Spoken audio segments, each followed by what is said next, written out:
మోకాళ్లలో గుజ్జును పెంచి నొప్పిని తగ్గించి సర్జరీని దూరం చేసే ఫ్రీడమ్ వాక్. నమస్తే, నేను Keshav. Welcome to Suman TV. Andhra Pradesh ఎన్నికల్లో ఎవరు గెలవబోతున్నారనేటువంటి చర్చ ఇప్పుడు దేశవ్యాప్తంగా జరుగుతుంది. పోలింగ్ కంప్లీట్ అయింది, కౌంటింగ్కి ఏర్పాట్లు జరుగుతున్నాయి. రాజకీయ పార్టీలకి ఎవరికి వారికి ఉండాల్సినటువంటి అంచనాలు వారిదైన శైలిలో ఉన్నటువంటి పరిస్థితి. అయితే డిసైడింగ్ ఫ్యాక్టర్గా ఉమ్మడి కృష్ణా, గుంటూరు జిల్లాలు మారబోతున్నాయా? అక్కడ అమరావతి అంశం ఏ అంశం పైన ప్రభావితం చేయబోతోంది? ఎవరికి ఎక్కువ దానివల్ల నష్టం కలిగేటువంటి అవకాశం ఉంది? అలానే అభివృద్ధి విషయంలో ముందుండేటువంటి జిల్లాలుగా చెప్పేటువంటి కృష్ణా, గుంటూరు జిల్లాల తీర్పు ఎవరికి అనుకూలంగా ఉంది, పల్స్ ఎలా ఉంటుంది అనేటువంటి విషయాలను ఒకసారి విశ్లేషించేటువంటి ప్రయత్నం చేద్దాం. మనతో పాటు కేకే సర్వే సంస్థ ఫౌండర్ కేకే ఉన్నారు.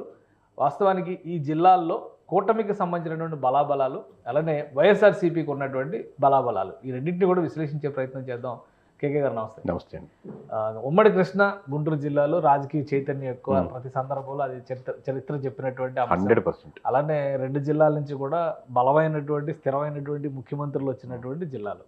సో ఎట్లా ఉంది ఈసారి 2024 ఎలక్షన్స్ సంబంధించి ఈ రెండు జిల్లాల్లో రాజకీయ ముఖ చిత్రం ఏ విధంగా ఉంది? మీ అంటే మనకు ఆంధ్రప్రదేశ్, తెలంగాణ డివైడ్ అయ్యాక ఫస్ట్ టైము రాజధాని ఇక్కడే ఉంటుందని చెప్పి, ఇక్కడే కుటుంబం ఉంటుంది, నా కుటుంబం ఇక్కడే నివసిస్తుందని తనయుడిని చంద్రబాబు నాయుడు గారి అబ్బాయి అయినటువంటి లోకేష్ గారిని మంగళగిరిలోని ఉంచి అక్కడే పోటీ చేస్తే సేమ్ మొత్తం అక్కడి నుంచి రివర్స్గా వచ్చి వైఎస్ఆర్సీపీ అక్కడే ఓడించి మళ్ళీ ప్రభుత్వాన్ని స్థాపించింది. అంటే కంప్లీట్గా ఇమేజ్ని పూర్తిగా డ్యామేజ్ చేయగలిగినటువంటి సత్తా చూపించింది అక్కడి నుంచి.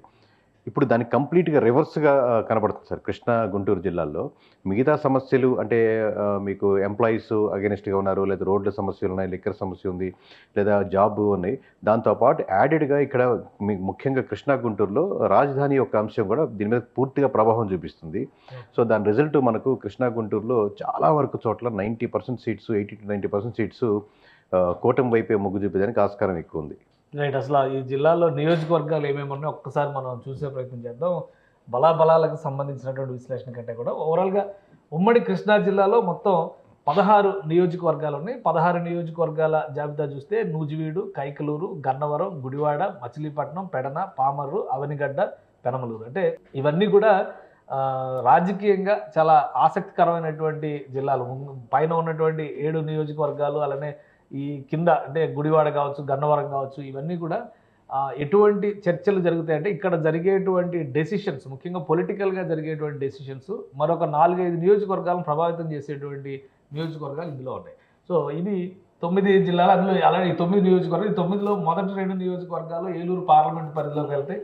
మిగతావన్నీ కూడా మచిలీపట్నం పార్లమెంటరీ స్థానం పరిధిలోకి వచ్చేటువంటి నియోజకవర్గాలు. ఇక మిగిలినటువంటి సెగ్మెంట్స్ మరొక విజయవాడ తూర్పు, విజయవాడ సెంట్రల్, విజయవాడ వెస్ట్, మైలవరం, తిరువూరు, నందిగామ, జగ్గయ్యపేట, ఇవన్నీ కూడా విజయవాడ పార్లమెంటు పరిధిలోకి వచ్చేటువంటి నియోజకవర్గాలు. సో మొత్తం కలిపి చూస్తే కృష్ణా జిల్లాలో 16 పార్లమెంటరీ స్థానాలు ఉన్నాయి. అందులో ఒక 7 మచిలీపట్నం, ఒక 7 విజయవాడ పార్లమెంటు పోతే మరొక మిగిలిన 2 అసెంబ్లీ స్థానాలు కూడా ఏలూరు పార్లమెంటు పరిధిలోకి వస్తాయి. సో ఇది ఇక్కడ ఉన్నటువంటి లెక్క.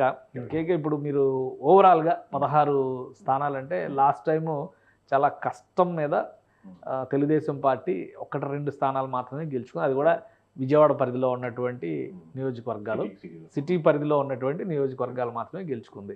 ఓవరాల్గా ఒక 3 నియోజకవర్గాల్లో గెలిచినట్టు తెలుగుదేశం పార్టీ. మిగతా అన్ని చోట్ల కూడా వైఎస్ఆర్సీపీనే గెలి, అంటే ఆల్మోస్ట్ క్లీన్ స్వీప్ అనుకోవాలి. 2019 లాస్ట్ టైం ఎక్స్పెక్టేషన్స్ అండి sir.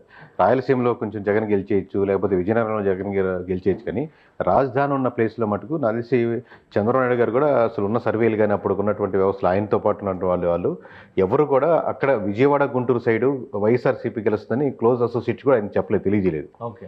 So almost last time మనం చెప్పినప్పుడు కూడా ఓవరాల్గా షాక్ అయ్యేవాళ్ళు. ఏంది మీరు చెప్పేది చాలా ఫేక్ అండి, విజయవాడ మీరు వేరే దగ్గర చెప్పారంటే ఒక అర్థం ఉంది, విజయవాడ, గుంటూరు దగ్గర కూడా మీరు ఎక్కువ వైఎస్ఆర్సీపీ చెప్తున్నారు, ఇది కరెక్ట్ కాదని విపరీతంగా సర్వేస్లో వచ్చినటువంటి లాస్ట్ టైం 2019 ఎలక్షన్స్ గురించి.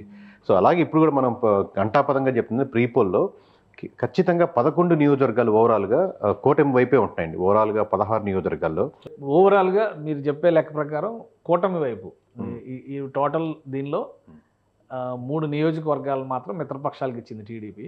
అంటే కైకలూరు అసెంబ్లీ బీజేపీకి వెళ్ళింది, విజయవాడ పశ్చిమ అసెంబ్లీ బీజేపీకి వెళ్ళింది, అవనిగడ్డ జనసేన పార్టీకి వెళ్ళింది. సో మిగతా చోట్ల అన్ని చోట్ల కూడా అంటే 13 చోట్ల తెలుగుదేశం పార్టీ పోటీ చేస్తుంది.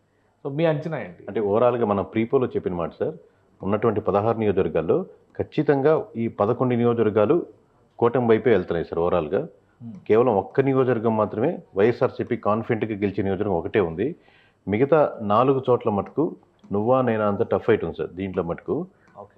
ఇప్పుడు మేము ఖచ్చితంగా ఇప్పటికి కూడా కాన్ఫిడెంట్గా పోస్ట్ పోల్ తర్వాత చెప్పేది ఏంటంటే, రేపు 1వ తారీఖు evening 5 o'clock clear cut number చెప్తాం. దీంట్లో మైనస్ అయ్యే ఆప్షన్ లేదు సార్ అసలుకి. ఓకే. ఓకే. సో అంటే ఇప్పుడు 11 ఏదైతే మీరు ప్రీ పోల్లో ఎస్టిమేషన్ వేశారో ఆల్మోస్ట్ ఆ 11 తర్వాత కూడా కంటిన్యూ అవుతాయి. సో ఆ మిగిలిన 4లో ఈ 4లో ఇక్కడ 1 యాడ్ అవుద్దా, 2 యాడ్ అవుద్దా, లేదా 1 యాడ్ అవుద్దా, లేదా ఇటు 3 యాడ్ చేసుకుంటుంది అనేది ఓవరాల్గా పోస్ట్ పోల్ తెలియదు. అంత పోలరైజేషన్ ఉందా కృష్ణా గుంటూరు జిల్లాలో? అంటే ఓపెన్గా ఫస్ట్ మనం కృష్ణా జిల్లాలోనే మాట్లాడుతున్నాం కాబట్టి ఒకసారి మనం నియోజకవర్గాల వారీగా చూస్తే కృష్ణా జిల్లాలో నూజివీడు ఆల్రెడీ వైఎస్ఆర్సీపీ సిట్టింగ్ స్థానం, అది కైకలూరు వైఎస్ఆర్సీపీ సిట్టింగ్ స్థానం, గన్నవరం వైఎస్ఆర్సీపీ షిఫ్ట్ అయిన స్థానం, వల్లభనేని వంశీమోహన్ వైఎస్ఆర్సీపీలో జంప్ అయ్యాడు, తెలుగుదేశం పార్టీలో గెలిచి స్టిల్. సో గుడివాడ వైఎస్ఆర్సీపీ గెలిచిన స్థానం, మచిలీపట్నం వైఎస్ఆర్సీపీ గెలిచిన స్థానం, పెడన ఇక్కడ జోగి రమేష్ గెలిచినటువంటి స్థానం ఇది, పామర్రు ఇతనే సిట్టింగ్ ఎమ్మెల్యే కైలా అనిల్, అలానే అవనిగడ్డ సింహాద్రి రమేష్ వైఎస్ఆర్సీపీ.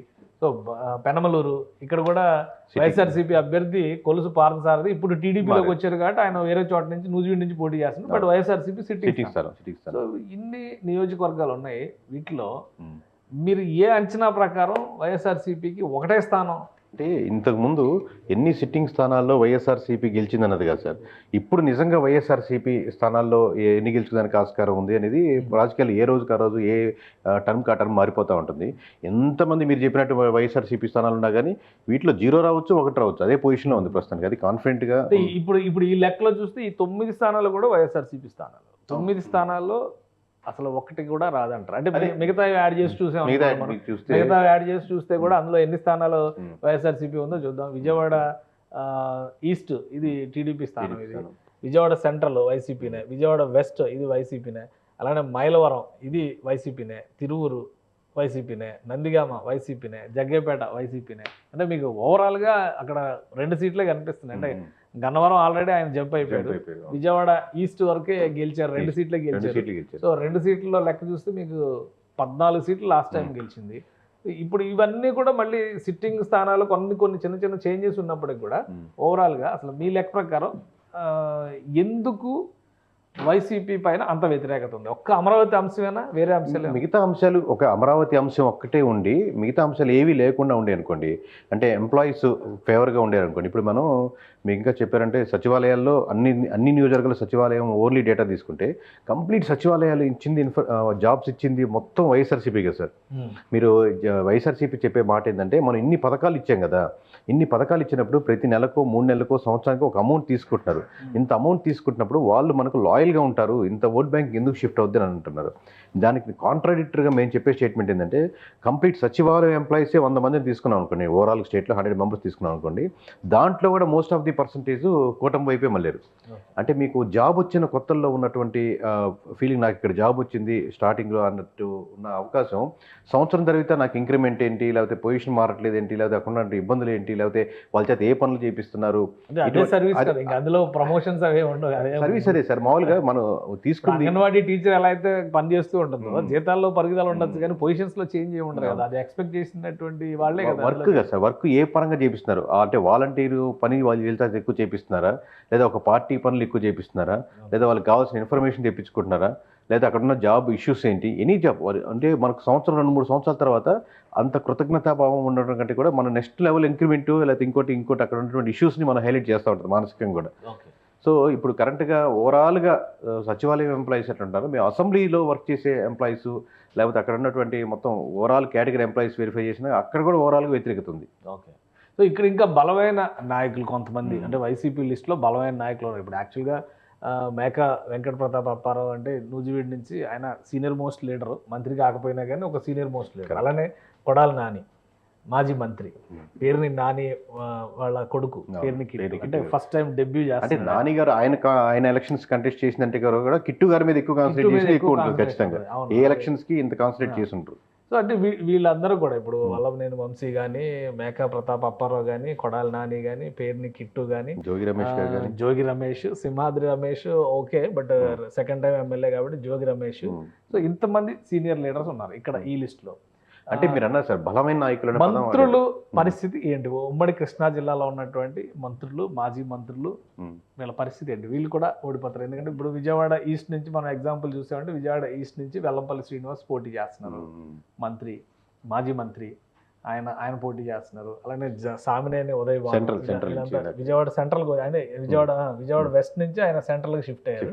సో ఈ స్ట్రాంగ్ పర్సనాలిటీస్ అందరూ కూడా ఇక్కడ రాజకీయంగా చూస్తే కనుక బలమైనటువంటి ముద్ర వేసిన వాళ్ళు అనేటువంటి ఇమేజ్ ఖచ్చితంగా వీళ్ళు బలమైన నాయకులే సార్, దాంట్లో ఎటువంటి డౌట్ లేదు. కానీ పార్టీ బలంగా ఉందా పార్టీ లేదా అనేది ఉద్దేశం. లాస్ట్ టైం 100% వైఎస్ఆర్సీపీకి ఓట్లు వేసిన వాళ్ళు ఒక 10-15% మారుతున్న షిఫ్ట్ అవుతున్నారంటే ఎంత బలం ఉన్న నాయకుడు ఒక పార్టీ యొక్క తగ్గుతున్న బలాన్ని ఇట్లా ఇండివిజువల్గా నియోజకవర్గంలో లేపలేడు ఆ పార్టీ మీద. ఎందుకంటే 90% వేసే ఓట్లు నేను వైఎస్ఆర్సీపీకి వేస్తున్నానా, లేదా టీడీపీకి వేస్తున్నానా, లేదా చంద్రబాబుకి వేస్తున్నానా, జగన్మోహన్ రెడ్డి గారికి వేస్తున్నానా అనేది ఉంటుంది. ఒక 10-15% ఉంటారు. ఒక 10% మించిన మనం బలమైన నాయకులు అంటాం అనమాట మామూలుగా ఓవరాల్గా. అంటే వాళ్ళు ఇండివిజువల్గా వాళ్ళని చూసి ఓట్లు వేసేవాళ్ళు 10,000 దాటారు, 15,000 వేస్తారు, 20,000 వేస్తారు. వీళ్ళు చాలా బలమైన నాయకులు. వీళ్ళలో ఇండిపెండెంట్గా పోటీ చేసి ఎంతమందికి 10,000 దాటుతాయి అనేది ప్రశ్నార్థకమే. బట్ పార్టీతో పాటు జోడించితే వాళ్ళకి ఎక్కువ ఓట్ బ్యాంకింగ్ రావచ్చు. సో పార్టీ మీద వ్యతిరేకంగా ఎక్కువ మన పర్సంటేజ్ మారుతున్నారు కాబట్టి షిఫ్ట్. సో ఆబ్వియస్గా అంత బరువుని ఒక ఇండివిజువల్ క్యాండిడేట్ వీళ్ళు తీసి పక్కన పెట్టలేరు సార్ వాళ్ళు. ఓకే. సో మీ ఫైనల్ అంచనా అంటే ఒకవేళ 1వ తారీఖు ఆల్రెడీ పోలింగ్ జరిగిన తర్వాత ఈ 15-20 రోజుల్లో జరిగినటువంటి పరిణామాలు, ground reports plus exit poll సర్వేలని, పోస్ట్ పోల్ సర్వేలని, ఇవన్నీ డేటా కొంత కలెక్ట్ చేసి ఉంటారు కదా, వాటి సారాంశంగా చూస్తే కూడా ఫైనల్ ఫిగర్ 11కు తగ్గదు సార్. మామూలు కూటమి 11కి తగ్గదు. 11 పైన ఒక నెంబర్ యాడ్ అవుద్ది కానీ 11కి ఒక నెంబర్ తగ్గదు. మీ అంచనా ప్రకారం చూస్తే ఉమ్మడి కృష్ణా జిల్లాలో అమరావతి అనేటువంటి ఇష్యూనే ఎక్కువ ఇంపాక్ట్ చూపించిందా, ఇతర కారణాలు కూడా? ఎందుకంటే సామాజికంగా వైసీపీ వేసినటువంటి ప్రధానమైనటువంటి అంచనా సామాజికంగా ఉన్నటువంటి ఈక్వేషన్. ఇప్పుడు రిజర్వ్డ్ కాన్స్టిట్యున్సీస్ ఉన్నాయి, ఖచ్చితంగా మేము గెలుస్తాం అనేటువంటి అభిప్రాయంతో ఉంది. అలానే విజయవాడ వెస్ట్ లాంటి కాన్స్టిట్యున్సీ, ముస్లిం ఓటు బ్యాంక్ ఎక్కువ, ఖచ్చితంగా మేము గెలుస్తాం అనేటువంటి ఆలోచన ఉంది. సో ఈ విజయవాడ ఈస్ట్ లాంటివి అనుకోండి, కొద్దిగా ఏదో కొంతమంది నాయకులు, దేవినేని అవినాష్ లాంటి గట్టి ఫ్యామిలీలు వచ్చినాయి కాబట్టి గెలుస్తాం అనేటువంటి అంచనాలు ఉండొచ్చు. బట్ ఈ లెక్కలన్నీ తిరువురు కూడా వైఎస్ఆర్సీపీ బాగుంటుంది మామూలుగా. తిరువురు కూడా రిజర్వ్డ్ కాన్స్టిట్యున్సీనే. ఇది తిరువురు రిజర్వ్డ్ కాన్స్టిట్యున్సీనే. ఇప్పుడు మైలవరం ఉంది, లాస్ట్ టైం వైసీపీ అభ్యర్థి గెలిచినటువంటి నియోజకవర్గం, ఇప్పుడు అదే అభ్యర్థి టీడీపీ నుంచి కంటెస్ట్ చేస్తారు. సో ఈ ఫ్యాక్టర్స్ ఏవి కూడా వైసీపీకి ప్లస్ అయ్యేటువంటి మీరు అడిగిన ఫస్ట్ ప్రశ్నకి ఎంత బలంగా అనేది ఓన్లీ ఆ రాజధాని అంశమే కంటే మూలిగే నక్క మీద తాటికాయ పడ్డట్టు ఆల్రెడీ ఒక వేరే ఫ్యాక్టర్స్ మీద నెగిటివిటీ అవుతుంది. కానీ కృష్ణా గుంటూరుకు వచ్చి మనిషి అలా కూర్చునేసరికి పెద్ద తాటికాయ లాంటిది ఒక అమరావతి అనే ఇష్యూ డమ్ అని పడుతుంది అనమాట. ఆల్రెడీ చాలా ఫ్యాక్టర్స్ తో రాజధాని పెద్ద ఇన్ఫ్లుయెన్స్ చేసేటువంటి అంశం. 100% రాజధాని ఫ్యాక్టరీ ఇన్ఫ్లుయెన్స్ కాదు సార్ ఇంతకుముందు. ఎందుకంటే ఇన్ఫ్లుయెన్స్ చేసే పని అయితే అక్కడి నుంచి లోకేష్ గారు గెలిచేవాళ్ళు కదా. నాకు ఇక్కడ రాజధాని వచ్చింది, ఈయన వల్లే వచ్చింది, ఈయన వల్ల డెవలప్ అవుతుందని పూర్తిగా ప్రజలంతా నమ్మితే, మొత్తం నమ్మకపోయినా కానీ కనీసం లోకేష్ గారు కంటెస్ట్ చేసినటువంటి నియోజకవర్గంలో ఆయన గెలిపించిండేవాళ్ళు. కానీ తర్వాత జరిగిన ఏం జరిగిందంటే, తర్వాత ఎలక్షన్స్ అయిపోయిన తర్వాత అనుకున్నట్టు డెవలప్మెంట్ అక్కడ లేకపోవడం, లేకపోతే అక్కడ ఉన్నట్టు భూములు రేట్లు పడిపోవడం, లేకపోతే అక్కడ దాన్ని ప్రచారంగా బాగా కూటమి ముందుకు తీసుకెళ్ళడం, ఈ విధంగా రాజధాని ఆగిపోయింది వీళ్ళు రావడం వల్ల అనేది ప్రజలు ఎక్కువ శాతం నమ్మడం. ఎక్కువ శాతం అంటే వైఎస్ఆర్సీపీకి లాస్ట్ టైం ఓట్లు వేసిన వాళ్ళు ఇక్కడ డెవలప్మెంట్ లేదు, ఆఖరికి సీఎం జగన్మోహన్ రెడ్డి గారు వెళ్ళేదానికి అక్కడ చిన్న బ్రిడ్జి మీద వెడల్పాటు రోడ్డు వేసుకోలేకపోయారు, ఇదే మాత్రం డెవలప్ చేసుకోవచ్చు కదా అని చిన్న చిన్న అంశాలు కూడా ఎక్కువ ప్రభావితం అయ్యి అదే చెప్పినట్టు మూలిగే నక్క మీద తాటికేపడ్డట్టు ఆల్రెడీ ఉన్న ఓట్ బ్యాంకు 6%, 7% పోతుంది. ఇది ఎక్స్ట్రా 4% పోయేసరికి కృష్ణా గుంటూరు జిల్లాలో ఇంకా మీకు ప్రధానంగా ఎక్కువ పడుతుంది. ప్లస్ సామాజిక పరంగా కూడా అడ్వాంటేజ్ ఉన్న నియోజకవర్గం సహజంగా. సో అడ్వాంటేజ్ కూటమికి ఆటోమేటిక్ గా ఇప్పుడు కమ్మ సామాజిక వర్గం ఎక్కువగా దాంట్లో 5% ఉండొచ్చు, యాడ్ దాంట్లో 10% ఉండొచ్చు, అది వేరే విషయం. బట్ ఈ రెండు బలంగా ఉన్నటువంటి సామాజిక వర్గాలు ఆల్రెడీ అపోనెంట్ ఉన్నటువంటి మీరు వీక్ అవుతుంటే వెంటనే క్యాప్చర్ చేసేందుకు అన్ని అవకాశాలు ఉంటాయి కృష్ణా గుంటూరు జిల్లాలో. ఓకే. సో మీ అంచనా ప్రకారం ఫైనల్ వర్డ్ అదేనా? ఫైనల్ వర్డ్ అది కాదు సార్, ఇంకా మీకు చెప్తాను చూడండి. కృష్ణా గుంటూరు రెండు కలిపినా సింగిల్ డిజిట్ దాటదు వైసీపీకి. సో ఎందుకు అంత వ్యతిరేకత అదే అంటే ఈ మళ్ళీ ఫ్యాక్టర్స్ same మళ్ళీ ఇదే సేమ్ factors. ఫ్యాక్టర్స్ కృష్ణ అయినా గుంటూరు ఇదే ఫ్యాక్టర్స్. ఓకే రైట్, మనం విడిగా మళ్ళీ గుంటూరు గుంటూరు report discuss చూద్దాం, చేద్దాం. మళ్ళీ Okay, డిస్కస్ okay, right. చేద్దాం. కానీ కృష్ణా జిల్లాకి సంబంధించి ఫైనల్ వర్డ్ ఏంటి కేకే చెప్పేది? ప్రీపోల్ సర్వే బేసిస్ లో ప్రీపోల్ సర్వేలో చూసిన మనకు ప్రీపోల్ సర్వేలో 11 కూటమికి చెప్పాం సార్. ఆ 11లోంచి ఒకటి తీద్దామా అనే ఆలోచన ఇప్పుడు దాకా లేదు. 11 చూస్తే 11 కన్ఫర్మ్. ఈ టైట్ ఫైట్ లో ఇంకేమైనా 1-2 యాడ్ చేసుకోగలదా వైఎస్ఆర్సీపీ అనేది ఆలోచిస్తున్నాం. అంతేగాని ఈ 11 మటుకు తలకిందు తపస్సు చేసినా మారదు కృష్ణా జిల్లాలో కూటమి. రైట్, థ్యాంక్ యూ కేకే, మీ అభిప్రాయం తెలియజేసినందుకు. ఇది కేకే సర్వేస్ గతంలో నిర్వహించినటువంటి సర్వే, అంటే గత ఎలక్షన్స్లో నిర్వహించినటువంటి సర్వే పైన పబ్లిక్ ఒపీనియన్ కానీ అలానే రిజల్ట్ కూడా దాదాపుగా యాక్యురేట్గా వచ్చిందనేటువంటి సమాచారం ఉండడం, ఈసారి ఎస్టిమేషన్స్ ఎలా ఉంటాయనేటువంటి ఆసక్తి ప్రేక్షకుల్లో ఉండడంతోనే సుమన్ టీవీ ఈ వీడియోస్ని ప్రజెంట్ చేసేటువంటి ప్రయత్నం చేస్తుంది. ఈ డేటాతో కానీ ఈ అనాలిసిస్తో కానీ పూర్తి బాధ్యత తీసుకోవాల్సింది కేకే సర్వే సంస్థ మాత్రమే గమనించాల్సి ఉంటుంది. ఇక సుమన్ టీవీ ఏ సర్వే చేసినటువంటి సంస్థల ద్వారా అయినా కానీ అంటే ప్రామాణికమైనటువంటి సర్వే చేసినటువంటి సంస్థల ద్వారా వాళ్ళ రిపోర్ట్స్ ఆధారంగా ఈ 20 రోజుల్లో ఉన్నటువంటి ఎక్స్పెక్టేషన్స్ పైన కొన్ని వీడియోస్ మాత్రమే చేసింది. ఇది సుమన్ టీవీ అభిప్రాయం ఎంత మాత్రం కాదని గమనించాల్సినటువంటి అవసరం ఉంటుంది. ఇక కృష్ణా జిల్లాలో జరిగినటువంటి ఎన్నికలకు సంబంధించి కౌంటింగ్ రోజున ఎటువంటి ఫలితం వస్తుందనేది ఎగ్జాక్ట్ రిజల్ట్ కౌంటింగ్ రోజునే వస్తుంది. కానీ ఈ కేకే సర్వీస్ వేసినటువంటి అంచనాల ప్రకారం చూస్తే కూటమికి బలమైన ఎడ్జ్ కనిపిస్తుంది అనేటువంటి మాట చెబుతున్నారు. ఇది ఎంతవరకు నిజమవుతుందో జూన్ 4వ తేదీన డిసైడ్ చేద్దాం. Keep watching. సుమన్ టీవీలో మీ పర్సనల్ అండ్ బిజినెస్ ప్రమోషన్స్ కోసం కింది నెంబర్కి కాంటాక్ట్ చేయండి.